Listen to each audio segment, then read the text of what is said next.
राधे राधे दोस्तों, कैसे हैं आप सब। दोस्तों रिसेंटली आप लोगों ने एक घटना देखी होगी जहां पे दुरंतो एक्सप्रेस के अंदर वहां पे जो ट्रेन में फर्स्ट एसी में जो प्लेट सर्व करी जाती है उसको टॉयलेट के अंदर जो है वॉश किया जा रहा होता है। एक काम कीजिए, पहले आप लोग इस वीडियो को देख लीजिए और फिर इसके बारे में हम जो है बातचीत करेंगे। क्या कर रहे हो? हटाओ जरा, ये टॉयलेट में करने की जगह है। हाँ? आपको पता है ये कर रहा है इधर?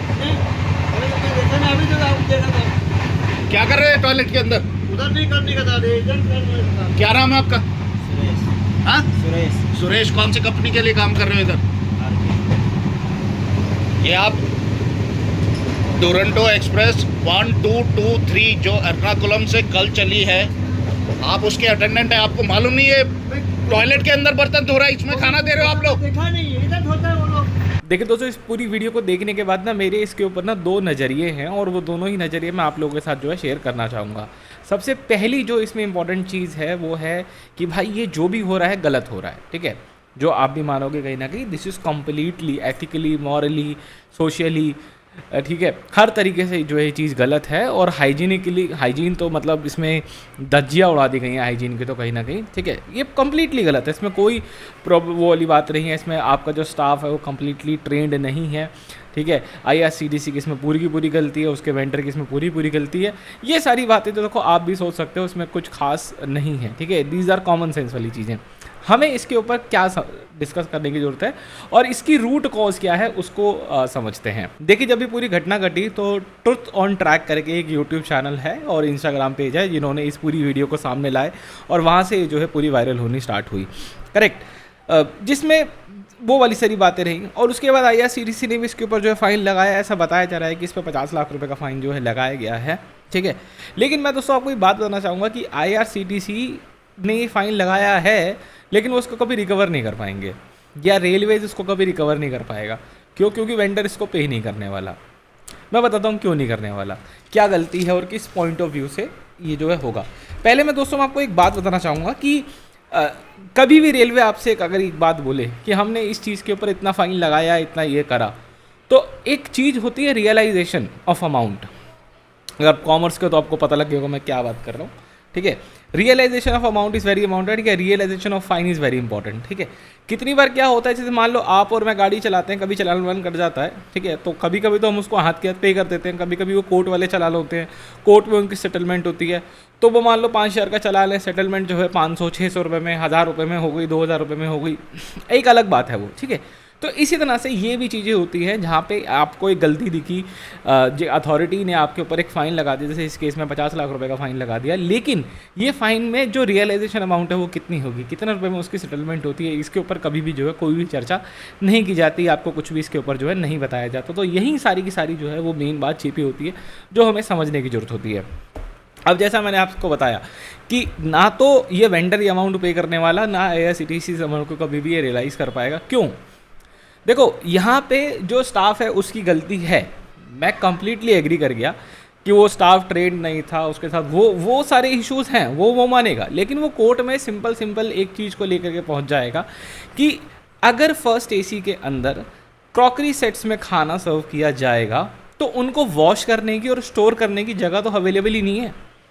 फर्स्ट AC कोच अगर आप लोगों ने देखा हो, अंदर पूरा बाहर इंटीरियर वगैरह उसका आपने देखा हो, तो उसमें कहीं से कहीं तक कोई वॉश बेसिन, कोई सिंक वगैरह अवेलेबल नहीं होता जहाँ पे इनको ठीक से जो है वॉश किया जा सके, जिसके कारण मजबूरी में उस स्टाफ ने को कदम उठाना पड़ा। ऐसा ग्राउंड बनाया जाएगा। मैं उसकी तरफदारी नहीं कर रहा, मैं आपको एक बात बता रहा हूँ जेन्युइनली कि वो उस चीज़ पे कैसे पहुँचा होगा। मैंने आपको कहा ना कि मेरे इस पर दो पर्सपेक्टिव हैं, एक नज़रिया पैसेंजर का कि गलत हो रहा है, दूसरा नज़रिया कि वो वहाँ कैसे पहुँचा होगा। यहाँ पे रेलवे अपना एक मत रखेगा कि हम लोग जो फर्स्ट AC का डब्बा है वो पेंट्री कार के बगल में ही लगाते हैं, तो जो टॉकरी खाना वगैरह की सप्लाई वगैरह जो होती है वो पूरी की पूरी पेंट्री कार से फर्स्ट AC के अंदर करी जाती है, करेक्ट। और इसलिए फर्स्ट AC के अंदर एक सिंक वगैरह एडिशनल वगैरह की कोई खास आवश्यकता नहीं है। इस तरह से काम हो। आप 2 मिनट के लिए इस ट्रेन की, जिसकी एक घटना LTT एर्नाकुलम दुरंतो, इसका कोच पोजीशन चार्ट देखिए किस तरीके का है। यहाँ पे जो पेंट्री कार है वो 8वां डब्बा है फर्स्ट AC से। तो अगर आप स्टाफ हैं तो आपको बार बार एक प्लेट ले करके मैक्सिमम कितनी सर्विंग लेकर के आ सकते हो, एक हाथ में, अपने 2 हाथों में आप कितनी सर्विंग ला सकते हो। मैक्सिमम बहुत ट्रेंड हो 2 सर्विंग ले आओगे, 2 लोगों की सर्विंग ले आओगे, 24 डब्बे लोगों को आपको केटर करना है, तो 12 बार आपको जो है 8 डब्बे क्रॉस करके वहाँ जाना है, वहाँ से खाना लेकर के आना है, यहाँ लोगों को सर्व करना है, यहाँ से उनके बर्तन बाद में कलेक्ट करके 12 डब्बे आगे जाना है और वहाँ पे जा करके वो खाना रखना है। ठीक है, तो आप सोच के देखो कि उस स्टाफ के लिए वो कितनी ज़्यादा एक मतलब आप कहोगे, आप खुद सोचोगे कि वो क्यों, मैं आपको बता रहा हूँ कि वो क्यों इस तरीके का उसके दिमाग में रीवायर करा होगा कि मुझे ये कदम कर लेना चाहिए, क्योंकि वो भी तो एक इंसान है ना, वो भी तो उसकी भी तो एक बेसिक बुद्धि रही होगी ना, ठीक है ना, वो भी तो खाना खाता होगा, वो भी अपने बर्तनों को टॉयलेट के अंदर नहीं धोएगा ना, ठीक है। तो रेलवेज इस चीज़ के ऊपर भी उसको देखना चाहिए कि भाई कोचिंग डिपार्टमेंट के अंदर जो आपके लोग हैं वो पेंट्री कार को एज अ बैरियर यूज़ करते हैं कि क्लासेस के डिवीज़न के लिए, करेक्ट। लेकिन जहाँ आपकी राजधानी आती है, जहाँ आपकी दुरंतो आती है, जहाँ पे खाना सर्व होना होता है, वहाँ पे ये रूल एप्लीकेबल नहीं है। वहाँ पे जो पेंट्री कार होती है वो बिल्कुल एडजस्टेड होनी चाहिए आपके फर्स्ट एसी के, क्योंकि तहाँ पे वो केटरिंग जो है आराम से हो सके। जितनी भी राजधानी दुरंतो वाली गाड़ियाँ हैं जिनमें फर्स्ट एसी के बगल में पेंट्री कार नहीं है, उनके खाने की जो क्वालिटी है वो एकदम रद्दड़ क्वालिटी की, बिल्कुल क्लास 0 क्वालिटी है। और दूसरा, जिस चीज़ के लिए एक इंसान फर्स्ट एसी बुक करता है कि उसको खाना वो बुफे स्टाइल में खाएगा, आराम से खाएगा, थोड़ा सा एक्स्ट्रा उसको मिलेगा अगर वो, क्योंकि वो प्रीमियम पे करके आ रहा है, तो वो चीज़ भी उसको नहीं मिलेगी। क्यों? क्योंकि स्टाफ यहाँ पे सामान ला नहीं सकता।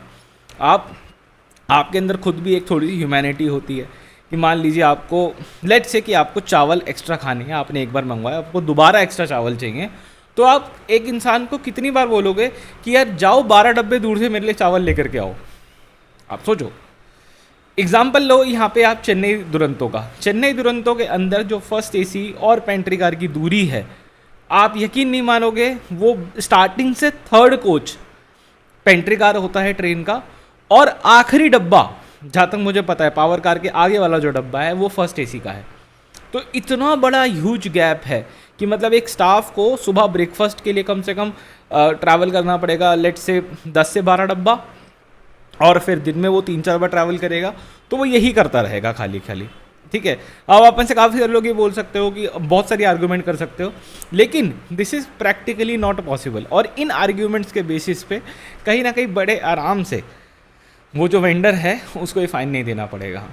ठीक है, तो यहाँ पे रेलवे को क्या करने की ज़रूरत है? देखो, एक तरफ आपको मल्टी फ्रंट यहाँ पे काम करना पड़ेगा।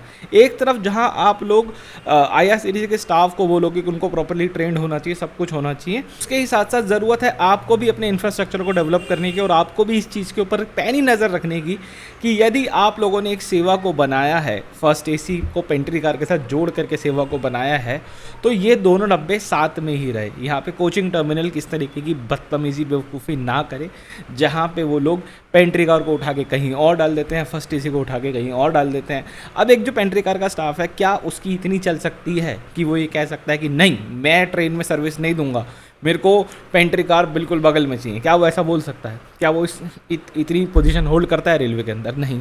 तो रेलवे, आप इस समस्या को ऐसे मत देखो कि भैया उसने अपराध कर दिया, कभी सिचुएशन को सॉल्व करने के बारे में भी सोचो।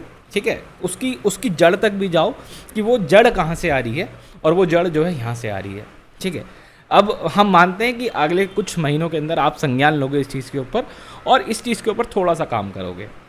इस वीडियो में दोस्तों इतना रखते हैं, मिलते हैं एक और वीडियो में बहुत जल्द। आप लोगों को क्या कहना चाहोगे प्लीज़ मुझे कमेंट्स में ज़रूर से बताइएगा। राधे राधे।